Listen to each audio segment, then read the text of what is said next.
जय हिंद साथियों। तो कैसे हैं आप लोग। आज हम बात करने वाले हैं BA LLB second semester syllabus और ये वीडियो सिर्फ और सिर्फ लखनऊ के बच्चों के लिए है। तो आइए स्टार्ट करते हैं और देखते हैं कि क्या क्या सिलेबस है। तो सबसे पहले आपका है इकोनॉमिक्स। तो इसमें आपका 4 यूनिट है और जो फर्स्ट यूनिट है इसके अंदर आप लोग पढ़ोगे मनी, बैंकिंग एंड एम्प्लॉयमेंट। ये उनके लिए आसान होगा जो इंटर में कॉमर्स साइड से थे, लेकिन जो मैथ साइड से, बायो साइड से थे उनके लिए थोड़ा डिफ़िकल्ट होगा। तो चिंता मत करिए, मैं भरपूर प्रयास करूँगा कि बनाऊँ वीडियो, ठीक है। फिर है सेकंड यूनिट, इसके अंदर आप पढ़ोगे मैक्रो इकोनॉमिक्स पॉलिसी, जैसे कि techniques of monetary management, fiscal policy for equitable growth, budget, है ना, पॉवर्टी, अनएम्प्लॉयमेंट। तो चिंता मत करिए, आप सिर्फ अभी जानो कि कौन कौन टॉपिक हैं। वीडियो मैं बनाऊंगा, नोट्स मैं आपको दूंगा, ठीक है। तो आप चिंता मत करो। फिर आपका यूनिट 3 है इंटरनेशनल ट्रेड, यानी इसमें पढ़ोगे free trade, balance of payment, theory of policy, foreign exchange management, ठीक है। तो अभी सिर्फ आप जानो कि पढ़ना क्या क्या है, वो पढ़ाऊंगा मैं, ठीक है, वो दिक्कत नहीं है। फिर आपका है यूनिट 4, इसमें आप पढ़ोगे इंडियन इकोनॉमी, यानी features of Indian economy, rural development, Indian agriculture, 5 year plan, planning commission. तो ये सब पढ़ोगे आप। तो आपको 4 यूनिट में से कोई 3 पढ़ना है एग्जाम पॉइंट ऑफ व्यू से, और वो आपके ऊपर डिपेंड करता है कि आप कौन से 3 पढ़ते हो, ओके। फिर आपका सब्जेक्ट है पॉलिटिकल साइंस, इसमें भी 4 यूनिट है। पहले में पढ़ना है एंशिएंट ग्रीक पॉलिटिकल कॉन्सेप्ट। फिर सेकंड यूनिट है, यहाँ पढ़ना है थॉमस हॉब्बस, जॉन लॉक और रूसो के बारे में पढ़ना है, ठीक है। फिर है थर्ड यूनिट, इसमें पढ़ना है आपको स्टेट, लिबर्टी एंड लॉ के बारे में पढ़ना है। फिर लास्ट है फोर्थ यूनिट, इसके अंदर पढ़ना है आपको इंडियन पॉलिटिकल कॉन्सेप्ट, ठीक है। अगर आपको इन सब की चाहिए PDF तो डिस्क्रिप्शन में व्हाट्सएप ग्रुप की लिंक लगी हुई है, वहाँ पे आप लोग ऐड हो सकते हैं और मुझसे मांग सकते हैं, ठीक है। फिर है आपका लॉ ऑफ कॉन्ट्रैक्ट, इसमें आपको पढ़ना है पहले यूनिट में इंडेमनिटी एंड गारंटी के बारे में पढ़ना है, ठीक है। फिर पढ़ना है सेकंड यूनिट में बेलमेंट एंड प्लेज के बारे में, यानी सेक्शन 148 से 171 तक, फिर सेक्शन 172 से लेके 181 तक। तो ये सब आपको पढ़ने हैं, ठीक है। फिर यूनिट 3 में आपको पढ़ना है एजेंसी के बारे में, 182 से लेके 238 सेक्शंस तक, ओके।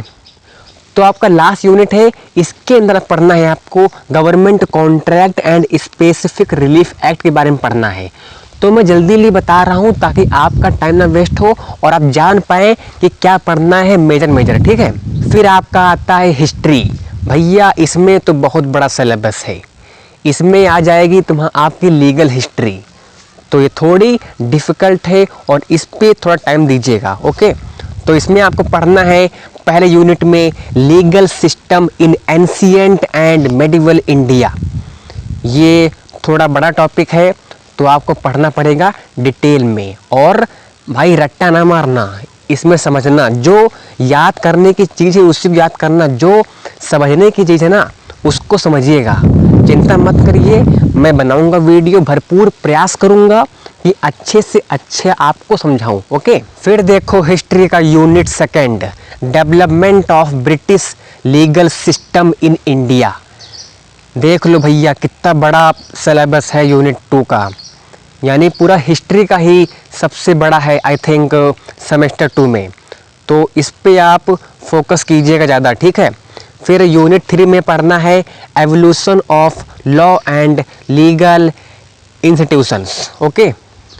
चलो खैर, हिस्ट्री में यूनिट 4 छोटा है, इसके अंदर आपको पढ़ना है कॉन्स्टिट्यूशनल हिस्ट्री। इसमें सिर्फ 4 टॉपिक हैं, तो एग्ज़ाम पॉइंट ऑफ व्यू से इसे पढ़कर ही जाना, क्योंकि वैसे भी हिस्ट्री का सिलेबस बहुत बड़ा है, ठीक है। फिर आपका आता है सब्जेक्ट इंग्लिश का, इसमें भी 4 यूनिट है और फर्स्ट यूनिट में आपका टॉपिक है कॉम्प्रिहेंशन एंड कंपोजिशन के बारे में पढ़ना है आपको। फिर यूनिट सेकंड है, इसके अंदर आपको पढ़ना है लैंग्वेज, कम्युनिकेशन एंड लॉ, यानी कम्युनिकेशन टाइप क्या है, डायरेक्शन एंड चैलेंजेस क्या है है ना, foreign words, Urdu and Hindi words, तो ये सब सारे टॉपिक्स आपको पढ़ने हैं। नोट्स की चिंता मत करिए, वो मैं आपको प्रोवाइड करूँगा, ठीक है। बस आप ग्रुप में ज्वाइन होइए और प्रॉपर देखिए वीडियो जो मैं डालूँ, ठीक है। फिर आपका इंग्लिश का है 3rd यूनिट, जिसके अंदर पढ़ना है लीगल कम्युनिकेशन। फिर लास्ट है 4th यूनिट, ये थोड़ा सा बड़ा है, इसके अंदर पढ़ना है आपको लिटरेचर एंड लॉ के बारे में, ओके। फिर आपका लास्ट है सोशोलॉजी, इसमें भी 4 यूनिट है, पढ़ना है पहले यूनिट में डेवलपमेंट ऑफ इंडियन सोसाइटी के बारे में पढ़ना है, यानी डेवलपमेंट फ्रॉम वैदिक टू पोस्ट वैदिक सोसाइटी, है ना, तो ये सब पढ़ना है।